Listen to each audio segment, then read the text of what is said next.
With the holiday season over and the winter season in full effect, the Warwick Valley is enjoying coming together both indoors and outdoors.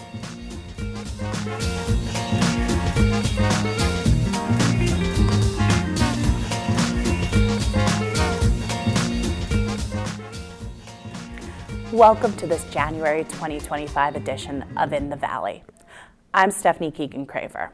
With the start of a new year, many people are looking for something new to add to their life, and a new hobby is a great way to add some new joy. Here is one idea that you may have missed. Art is a big part of today's culture. It comes in many different forms like drawings, music, and more.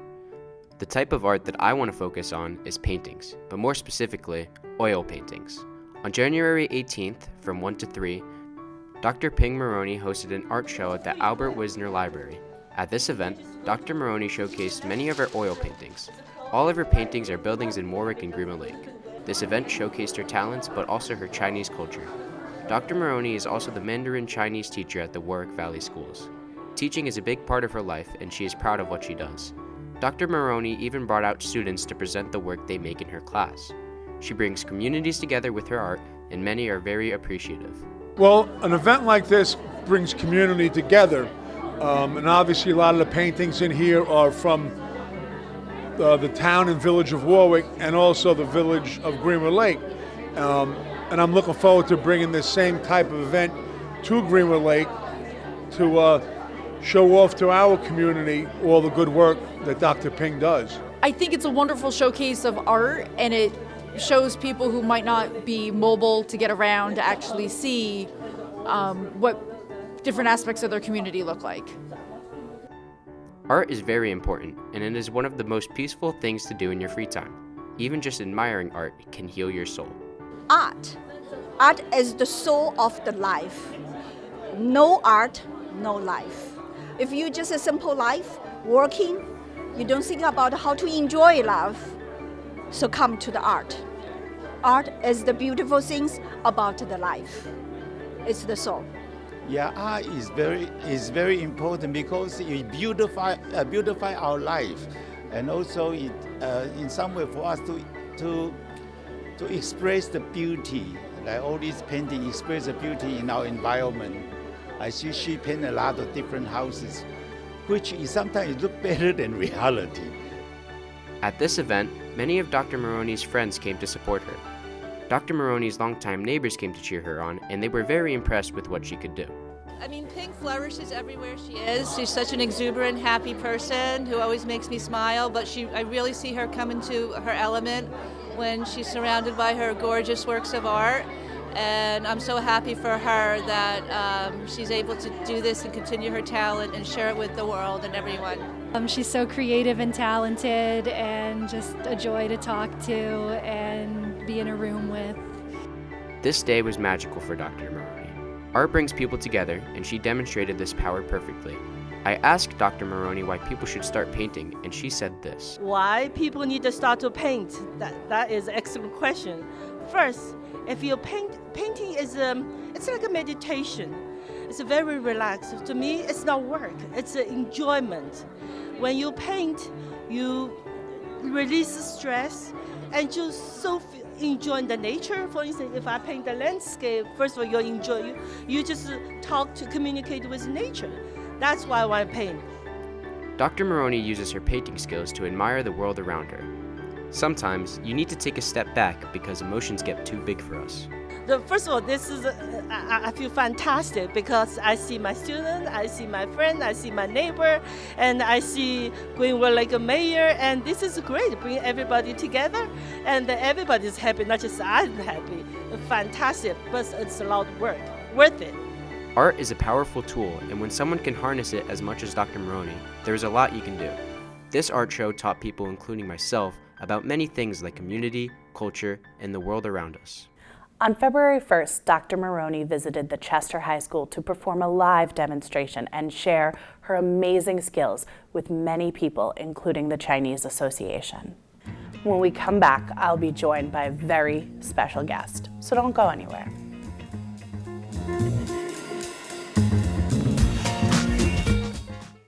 I I don't think that many kids in my son's school even do it.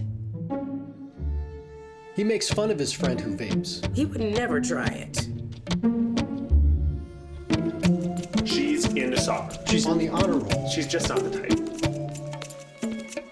No way. No way. No way. No way, my kid would never vape. Get your head out of the cloud. Today, nearly 8,000 kids will start vaping. Maybe even yours. Learn about the dangers at talkaboutvaping.org. Welcome back to In the Valley. I'm Stephanie Keegan-Craver. Joining me in the studio today is Nikki G, New York State licensed real estate salesperson and the owner of Velvet Boutique. Thanks for joining us. Thank you for having me. You wear many hats. You are a realtor, a board member of the Warwick Valley Chamber of Commerce, and a boutique owner. You've been a realtor here in Warwick for over 20 years. What led you to opening your boutique, Velvet? I guess my childhood. My mom was always my inspiration, and she always would dress myself and my sister to very pretty matching outfits. And back then, when I was growing up in Poland, we had everything custom made. There was not much in the stores you could buy.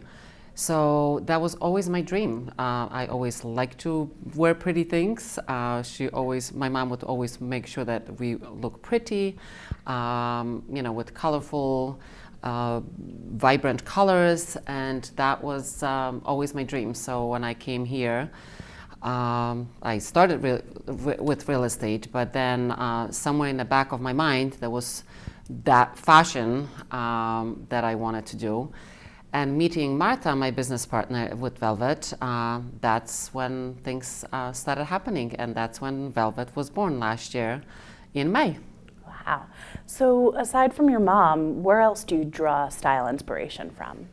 I do like to look for trends and fashion shows. That always is my, the colors, from different, but we do shop from trade shows mostly.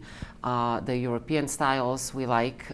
We both European, so I guess that what kind of brings us back to our roots. But we really, shop what we like. Like, I know even buying you a gift, I would buy something that I like. So, when we shop, it's just mostly, and we do shopping together.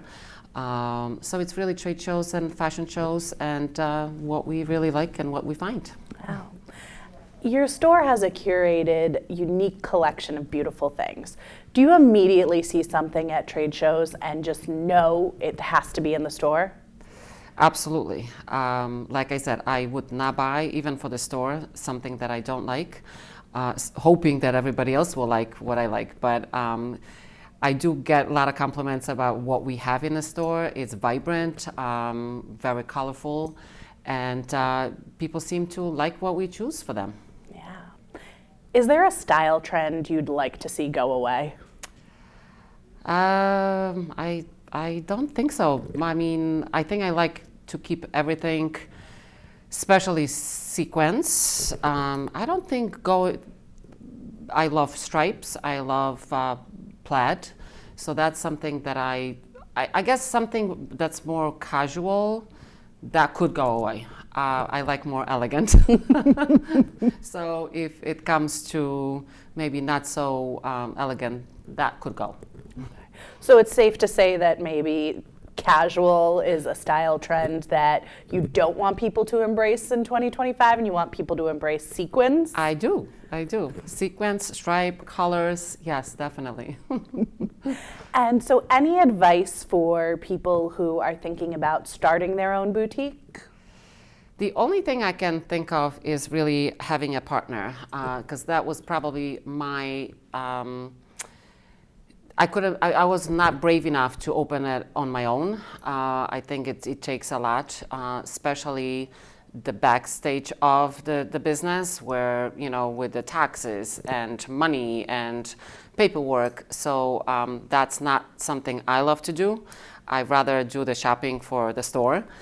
So Martha is really great partner for that. So I think having partner like that, it's really great, I guess, addition to an advice to someone.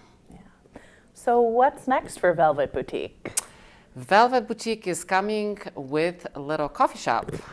So that will be something that is opening hopefully this month, end of this month. Wonderful. A little cafe at Velvet, hoping that people will come, hang out, have a little tea, coffee.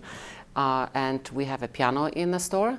So I'm hoping that everybody will come and hang out and play some music. That's amazing.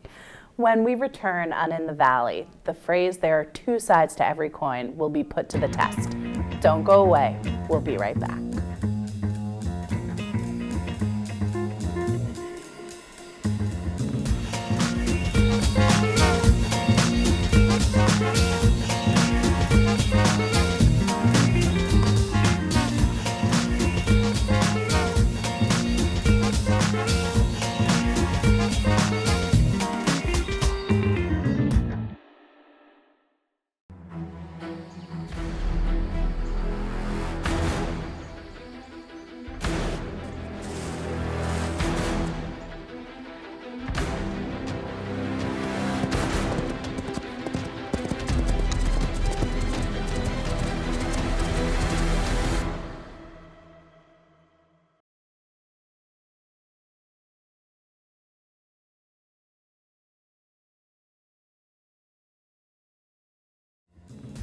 Welcome back to In the Valley.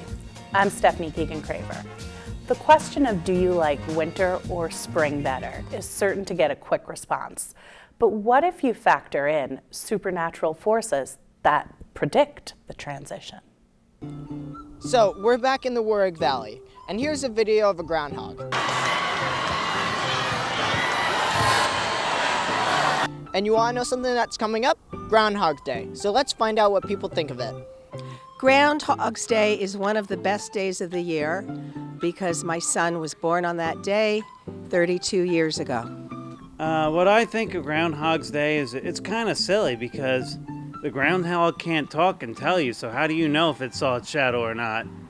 And 6 more weeks of winter, well, February and March is another 6 weeks regardless, so it's always going to be another 6 weeks of winter. Groundhog's Day. I love Groundhog's Day. It's my birthday. How can I not? In addition, my son was born on my birthday. So 2 members of my family, Groundhog's Day. I actually don't mind Groundhog's Day. I actually think it's a very cute tradition that we should keep doing. And plus, I think I like to know if spring is going to come early. So let's go spring. Hi, I think that Groundhog Day gives people an opportunity to express their feelings about winter versus spring. So if you love to ski or snowboard, or maybe have some days off from school, then you will hope that the shadow issue works in your favor. Now, if you want spring to arrive early, then you're going to make the other decision. That was a lot of good answers, but personally I'm hoping that the groundhog doesn't see its shadow. Okay, so spring comes early. This is John Michael Labosco from WVTV. Forecasting future weather is nothing new for Punxsutawney Phil. He has been at it since 1887, and in that time he has only predicted an early spring 21 times. I wonder how Phil would do predicting the upcoming lotto numbers. As we close out this edition of In the Valley, we have a special treat for you winter sports lovers out there. We leave you under blue bird skies flying through the snow at Mountain Creek. I'm Stephanie Keegan-Craver.